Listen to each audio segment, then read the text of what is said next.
जीवन में खुश रहने के उपाय। यहाँ हम यह जानने की कोशिश करेंगे कि कैसे हम अपने अंदर मौजूद खुशियों के खजाने के ताले को खोलकर अपनी और दूसरे व्यक्तियों की ज़िंदगी में खुशियों की सौगात ला सकते हैं। नंबर 1, यह सोचें कि अपनी खुशियों के लिए हम स्वयं जिम्मेदार हैं। सबसे पहले हमें यह समझना होगा कि अपनी खुशियों के लिए हम ही जिम्मेदार हैं, क्योंकि जब तक हम अपनी अंतरात्मा में खुशी का अनुभव नहीं करेंगे तब तक हमें खुशी समझ ही नहीं आएगी। कोई और हमको खुशियाँ नहीं दे सकता, वो केवल एक बाहरी प्रेरक है जो केवल थोड़ी देर तक ही विद्यमान रहता है। जैसे ही वह व्यक्ति या सामान हमारे सामने से हट जाती है, वैसे ही हम पहले जैसे ही हो जाते हैं। आंतरिक खुशी बाहरी खुशी से कहीं अधिक महत्वपूर्ण है। नंबर 2, खुशियों को भविष्य पर नहीं, वर्तमान पर केंद्रित करें। हम अक्सर यह सोचते हैं कि जैसे ही हमारा यह कार्य पूरा हो जाएगा वैसे ही हम खुश हो जाएंगे। ऐसा कभी नहीं हो सकता। हमें जो हमारे पास आज है उसमें खुश रहना होगा। जो आएगा या जो हमारे पास अभी है ही नहीं, उसके विषय में चिंता करके हम अपना आज भी गंवा रहे हैं। इसका यह मतलब नहीं कि हम भविष्य की चिंता न करें, सभी कार्य करें और खूब मेहनत करें, लेकिन यह न सोचें कि जब यह होगा तब खुश होंगे। जो वर्तमान में आपके पास है उसमें खुश रहना सीखें। नंबर 3, नकारात्मक लोगों से दूर रहें। ऐसे लोगों से हमेशा दूर रहें जो नकारात्मक माहौल फैलाते हों। ऐसे लोग अपने आप तो दुखी रहते ही हैं, आपको भी दुखी ही करते हैं।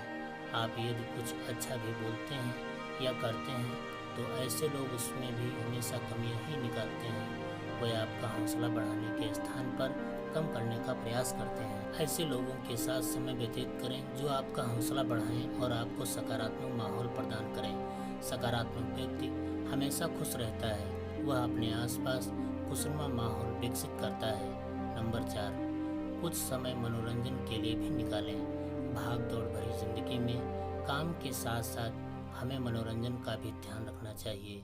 इससे हमें मन को ताजगी मिलती है।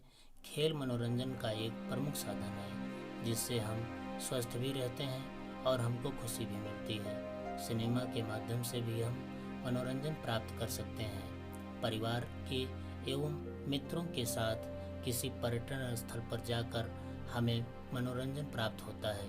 इससे हमें काम की थकावट को दूर करने का अवसर मिलता है, जिससे काम हमारे ऊपर हावी नहीं होता और मन हल्का होता है। इससे हमारे चेहरे पर तनाव की अपेक्षा मुस्कुराहट रहती है।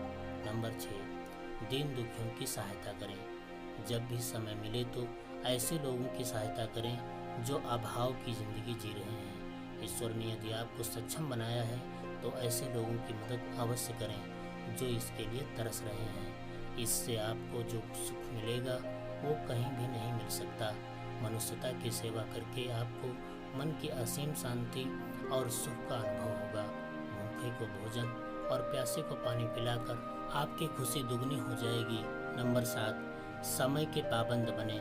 हमेशा समय की कद्र करें। समय ऐसे हाथ से फिसलता है जैसे मुट्ठी से रेत फिसलता है। अपने जीवन में हर कार्य को करने के लिए एक समय सीमा का पालन करें। जो व्यक्ति समय का पालन नहीं करते उनका कार्य कभी भी समय पर पूरा नहीं होता और वो हमेशा दुखी बने रहते हैं। नंबर 8, प्रकृति से लगाव रखें। प्रकृति से प्रेम हमको मानसिक शांति देता है। जब भी हम किसी ऐसी जगह पर जाते हैं जहाँ पर प्राकृतिक सुंदरता होती है, जैसे खूबसूरत पहाड़ी स्थलों पर, बर्फीले स्थान पर, नदियों के संगम पर, तो वहाँ जाकर हमें अत्यंत सुख का अनुभव होता है। प्रकृति का संरक्षण करें, यह आपको अंदर से खुशी देगा। प्रकृति, पशु पक्षी, नदियाँ, झरने आदि की मनमोहक छटा हमको आंतरिक खुशी देती है। नंबर 9, लोगों की कमियों को नज़रअंदाज करें। यह जिंदगी में खुश रहना है तो हमको लोगों की कमियों को नज़रअंदाज करना सीखना चाहिए। यदि हम हर बात को दिल से लगा कर बैठ जाएंगे तो हम खुश नहीं रह पाएंगे। किसी की कमियों के स्थान पर यह देखें कि उसमें क्या खूबी है। कमियां हर इंसान में होती हैं, इसलिए कमियों को ना देखें। जो आपके पास है उसमें खुश लालच से बचें। किसी की वस्तु को देखकर कभी भी अपने मन में लालच न करें। ईश्वर ने जो हमें दिया है हमको उसमें खुश रहना चाहिए। यदि हम किसी और की वस्तु के प्रति अपना ध्यान लगाएंगे तो हमें केवल दुख ही होगा, क्योंकि हम हमेशा अपनी तुलना उससे करते रहेंगे। हमें यह सोचना चाहिए कि जितना हमारे पास है, न जाने कितने लोग इसके लिए भी तरस रहे हैं। इसलिए ईश्वर को धन्यवाद दीजिए जो उसने आपको यह सब दिया है। नंबर 11, दूसरों की खुशियों में शामिल हों। खुशियाँ बांटने से बढ़ती हैं। हमें दूसरे लोगों की खुशियों से जलन नहीं करनी चाहिए या यह नहीं सोचना चाहिए कि उसे तो यह प्राप्त हो गया पर मुझे नहीं हुआ। यदि हम ऐसा ही सोचते रहेंगे तो हम हमेशा दुखी ही रहेंगे। इसलिए यदि दूसरों की खुशी मिले तो हमें भी उसमें शामिल होना चाहिए। मेरी कहानी सुनने के लिए आप सभी का बहुत बहुत धन्यवाद। आप सब लाइक, कमेंट और शेयर कर सकते हैं।